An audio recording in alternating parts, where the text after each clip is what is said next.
Could a modern audience ever truly fathom the utter absurdity and sickness of the Roman Colosseum?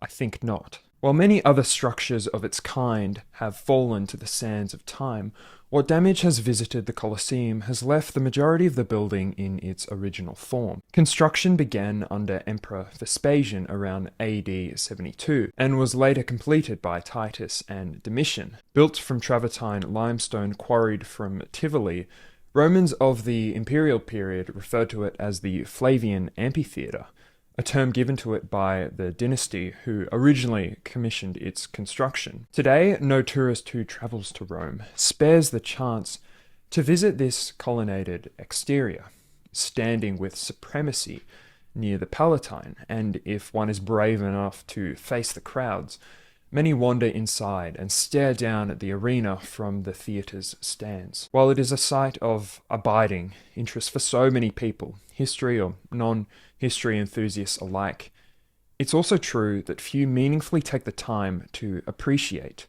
the Colosseum's significance and what it meant in ancient times.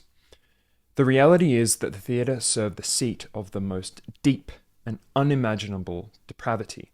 It hosted spectacles that involved the brutalization of children. There is evidence to suggest women were involved, slaves, foreigners, Romans, animals, and any conceivable being whose death could entertain a crowd.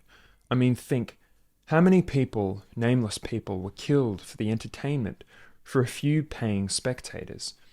These figures are lost to history, and the deaths serve little other purpose beyond delight and the cultivation of civic virtues. Humans can imagine true terror, and what they can imagine, they can create. They say that Caesar killed 1,000,000 Gauls, and he enslaved as many more. As though enslavement were not a terrible enough fate to visit you, the Romans had alternative answers for how to manage some of their captives. The Colosseum and similar theatres that stretched the furthest reaches of the empire through the Pax Romana, the heyday of the Roman Empire, participants were thrust in front of a paying crowd where they would be delivered the most gruesome end.